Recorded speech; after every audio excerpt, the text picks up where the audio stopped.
we actually had a client a few months ago where we looked at their financial plan. We actually, and they had their son get on the call with us as well. And anyway, he was very proactive. I mean, he was really engaged and involved. And they decided as a family that the parents ended up moving out of their home into another kind of assisted living, where there's different transitions and things in place. And it was a conversation that they didn't want to be reactive, they want to be proactive. And so it was and preparing ahead, honestly, is so much better than waiting for a crisis, because when you're in the emergency situation, trying to make decisions is so difficult. And so, like you said, ask mom, dad, what are your wishes?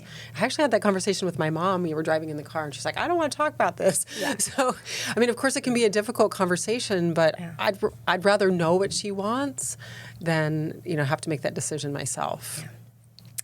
And then finally, get legal and estate planning in order. So obviously we encourage you to, if you are in the sandwich generation, making sure your parents have wills, trusts, power of attorneys. Healthcare directives. Yes. And then I guess even if your kids are over 18, then you still also need to look at power of attorneys. Absolutely, because otherwise if your adult child ends up in the emergency room, you may not be able to call in and get information or help them with their finances if you don't have those correct power of attorneys in place. So don't forget, when they're over 18, you want to make sure you have those for the kids.